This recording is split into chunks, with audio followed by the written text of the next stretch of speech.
学，你的腹肌练得很好哎。你装备不错。唉，这是我健身初期的真实经历。就算练得不够好，但是装备不能输。Hello， 大家好，我是小姐姐偶播买嘎。今天我要分享的是那些能够提升我们运动健身幸福感的小工具。当当，健身包、训练手套、弹力带、泡沫轴、助力带、摇摇杯，这是毛巾、粉盒、杠铃护肩、脚踝扣。哎呦，那如果有今天我没有提到的，但是你们想尝试，但是又不是很确定是否值得入手的，也可以在评论区留言告诉我。大家如果呼声高的话呢，也可以安排一期专门的健身工具测评，让减脂和增肌都更容易。此刻我的身前放了非常多的产品，就仿佛是一个要带货的主播一样。但是这一次呢，都是我这么多年积攒的经验跟大家分享，没有任何的广告植入。首先我们要讲的是弹力带以及弹力圈。这类工具呢，相信大家都非常熟悉了。它们不仅仅便携、便宜，而且非常的万能。特别是疫情期间，我们可以用它在家里完成很多的抗阻训练。我正在考虑是否要编排一个这种弹力带健身操给大家。如果你们想看的话，弹幕上扣一告诉我一下。各位去健身房的可能会发现，很多女生都喜欢用弹力带来练臀。没错，它确实是非常的有用。但是很多健身房是把弹力带放在私教区，不准普通会员使用的。那如果你不像我那么的无所谓惧，敢走进去借用的话呢，最好能够自己准备一根。磅数呢，我们可以选择20磅左右的就好。我今天拿的这根弹力带其实不是我最推荐的款式，我推荐的话呢是这一款。它真的很便宜，而且也很好用。那除了这一类裸露的弹力带以外，还有一些是有那种包一个布状的保护套的那种，会更为安全，而且一般还有带手柄，所以持握时会比较舒适。这类的话呢，如果弹力带老化了，那你去绷它的时候，可能呢就会被崩断，有一些不好的情况产生。那此外呢，就是弹力圈。那这两款弹力圈呢，在使用时感受也有很大的区别。第一是阻力上，它的阻力呢一般会小一些，它的阻力呢会强大一些。所以说初学者第一次使用的时候呢，用它会感到完全崩不开。那第二个呢，就是咱们在使用这种细的弹力带时呢，它可能会突然缩成一条线，就绷着腿会比较痛。但是这一款就完全没有这种顾虑。所以呢，各位呢也可以根据自己的需求去选择一下。如果有姐妹买到一些又好用、阻力又没有很大的，也可以在评论区跟我们分享一下。下一个呢就是泡沫轴，我拿了2款跟大家进行展示。像这类泡沫轴它会比较硬质一些，然后呢颗粒比较大，滚起来会比较痛。但是这一款呢，虽然它的颜值不高，咱们可以仔细看一下，它表面的颗粒是非常小、比较密集的，然后呢质地也是比较软的。这一款就没有那么痛。那如果呢，我们是第一次购买，或者是没有那种特别能承受痛感的话呢，我建议各位都考虑这一种泡沫质地的泡沫轴，会比较的实用一些。那长度的话，一般买45厘米的就足够了，不需要太长。那至于筋膜枪跟泡沫轴相比的话呢，那如果主要是想放松下肢，而且是自己操作的话，那我更建议选择泡沫轴一些。如果说你们主要是想放松肩颈缓解疲劳的话，筋膜枪呢会更好用。下一个就是腰带。腰带我真的是尝试过很多种，应该还是很有发言权了。当我刚接触健身时呢，是在国外，当时就买过一款腰带叫 Slimmer Belt， 听名字就是 Slimmer， 使我更苗条，于是我迅速就下单了。价格也不贵，大概就是19、20刀的样子。那它呢，其实就是一个类似于多层保鲜膜的状态。首先支撑度是非常非常低，大概就是0.1级的感觉吧。它的作用呢，其实就是捂汗。捂汗的意思呢，就是把你的肚儿给捂到起，不让它透气，然后就会出很多的汗水。但事实上大家都知道，这个出汗它顶多就是排水，跟减脂呢并没有什么关系。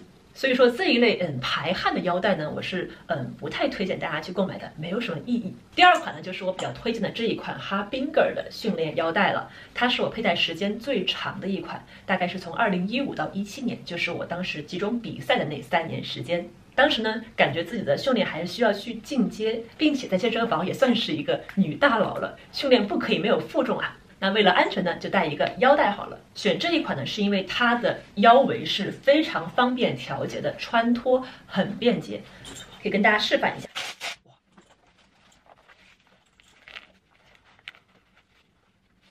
所以说这个腰围它可粗可细，就很好调节，而且组间隙你想休息的时候呢，把它直接解开。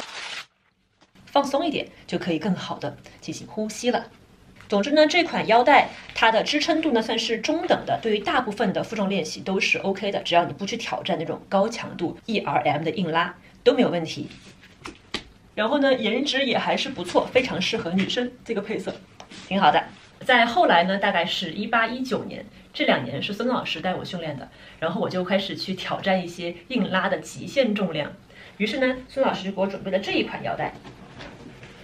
当当，看是不是很可爱的颜色，而且这个扣子又很有质感。这款价格我觉得还是比较贵的。像这一类牛皮腰带，很多玩力量举的人都会使用，因为它的支撑保护呢是最好的。我跟大家佩戴一下示范。它的佩戴方式很独特，就是你把它卡在这个扣子里边之后呢，就有一个杠杆，你就把它给拉过来。扣好了。我记得上一次我拍测评的时候嘛，当时戴的时候还很吃力，但是我这一次戴就感觉还很松活，你看我的手还可以放进去，说明我瘦了。像这种支撑度很高的腰带，它就是把你勒得比较紧一些，不然支撑度怎么会高呢？对吧？那因为勒得很紧，所以组间歇呢一定要把它给取开放松，不然的话就没有然后了。有点夸张了哈。所以呢，相比于刚刚的这一款桃红色的，这个会更为进阶一些，那使用范围会比较窄，一般只是在一些超大负重的像硬拉中、深蹲中去使用。那这一款呢就会实用度更高一些。那另外呢就是关于束腰，束腰我建议大家不要问我，问的话就是不推荐。因为第一，如果你需要腰部的保护，你就去买腰带，不仅穿脱方便，而且组间歇也可以解开休息，支撑度也比束腰好。第二，我们每个人都有天然束腰复痕肌，好好的去练它，再加上减脂，腰线、细腰都可以拥有。那近2年，大家如果有看我的打卡，可能会发现我很少在使用腰带了。一方面是因为自己工作重心的转移，另一方面呢是由于自己形体目标的一个改变，不仅仅是靠追求肌肉量大来改善形体，而是对形体进行一些细节的调整。另一个原因是近2年我的核心提升是比较快的，在完成大部分的俯身负重练习时，都能够自我控制、稳定的去进行。所以呢，建议各位在使用腰带的时候，不要过度的去依赖。那如果你是腰部经常酸痛，或者是有腰突、腰膨的人呢，腰带会更为推荐一些。那健康人群的话呢，使用腰带频率可以更降低一些。但不论你是腰突还是说腰部完全健康的人群，我们的核心训练都应该安排在日常的练习中，因为我们的核心肌群它本来就是一个天生的腰带。总之，练好核心，培养好练习中核心稳定的习惯才更为重要。下一个呢就是蓝牙耳机，我觉得音乐对于健身真的是太重要了。如果说当天训练我忘带耳机了，那我的训练心情可能会折损20%。我以前使用过那一款 Beat 的像听诊器一样的耳机，然后后来的话一直使用的苹果的这一款耳机用了很多年了，都还是没有坏，还是不错。另外的话，孙老师他使用的是华米的一款蓝牙耳机，是之前赞助商送的，也很好用，隔音效果非常好。一般我喊它，它都听不到我在喊它。下一个呢就是训练手套啦，因为它能够非常好的保护我们的手部的皮肤。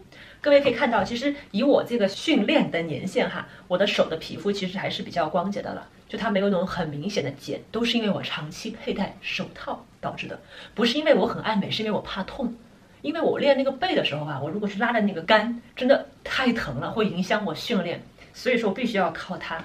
它一个是保护皮肤，一个呢是防滑。那品牌的话，我就先不推荐了，因为这个手套已经买了好多年了，应该已经没有了。大家选购时呢，一定要注意买这种掌部有这种比较厚的垫子的，那它的保护会更好一些。如果说掌心是皮质的话呢，防滑也会好一些。当当，助力带。特别是适合那种手比较小的女生，我们去抓握那些杠铃杆啊、握柄时会比较的费力，就很难把它全握住，可能会因为你的握力不足，就导致这一组无法去进行。那这个情况下就可以使用一下咱们的助力带。常见的话有这2种，一个呢是这种比较长条的一个 T 型的，另外一款呢是这种短一些的皮质助力带。这里插播一条孙老师的使用建议。当我们完成负重练习时，如果这个负重还没有达到自身体重的话呢，基本都先考虑不使用助力带呢。好的，老师，谢谢孙老师。说完了手部的工具，再讲一个足部的工具——龙门架的脚踝扣。它就是一个这种环状可以裹在我们的脚踝上，上面带着一个扣，就可以扣住龙门架的那种绳索。如果你喜欢进行绳索负重后抬腿的练习呢，就可以使用它去完成啦。其实我个人会更喜欢这种窄一点的，更方便一些。对比一下。哎呦，下一个就是很多粉丝都问过我的健身包。这2个包呢，在我的打卡中都是有出镜过的，其中这一款呢出镜是最为多的。这款包是我去年9月份的时候在 Lululemon 买的，它的特点就是大，大家背一下。我是173，然后呢，你看背起来还是这么莽的一片呢。我觉得健身包就要买这种大的，不然的话，你的很多的工具啊、水杯啊、衣服都不好装进去。然后这一款是之前我姐姐送给我的，也非常的舒适。但是因为它是单肩背的，所以说如果你背重了的话，就没有这种斜挎的那么舒服。下一个就是毛巾，特别是去健身房的女生哈，我希望各位都带一个这样子的长条的毛巾。哎，这个 logo 也太明显了，哎呀，但是这款很好用哎，这个毛巾我已经买了应该有5、6年了，还很棒。它是 LJ 的，我已经好久没有买 LJ 的衣服了。大家看这个大小，就跟我们的躯干一样大。它就可以垫在这个椅背上啊，来隔绝我们跟这个椅背的直接接触。反正各位买毛巾的时候，一定要选择够大的，但是不用像浴巾一样哈，你又不是去沙滩。好，下一个就是摇摇杯。这一款摇摇杯我真的非常的喜欢。一般摇摇杯的话，里面会配一个那种金属的小球，便于搅拌。那其实你不用的话，也能够摇匀的。那它跟一般水瓶不同，就是它的口可以很大。所以呢，你去加粉啊、加补剂就很方便。然后平常喝的时候呢，从这个小口就 OK 啦。我第一次买摇摇杯大概就是在2014年或者是15年的时候吧，那个时候刚刚健身，还去庆丰锅代餐奶昔，大家不要学我哈。当时买的第一个摇摇杯也是这个牌子的。这么多年过去了哈，经常会换杯子，但是一直是这个品牌，仅仅是款式啊、配色不同而已。下一个就是粉盒，这个粉盒呢其实是之前买过一款摇摇杯，它在摇摇杯底下这样子嵌在一起的，就很好用。需要喝补剂的老铁们去健身房，我建议都带一个这个粉盒，你就不用带一桶粉跟你一起走了，也不用把粉放在保鲜袋里边。再下一个呢就是杠铃护肩，我自己平常做那种负重深蹲是非常少的，那我买它呢，主要是用来做臀推。那大部分健身房其实都是有提供这种东西的，他们的长相可能是这样或者是这样，拍完之后一地的狼藉。好了，以上就是本期视频的所有内容，希望你们喜欢，记得给我一键3连哦。那我们就下一期再见，拜拜！记得哈，评论区告诉我还需要我测评什么工具。如果你们的呼声还比较高的话呢，那我就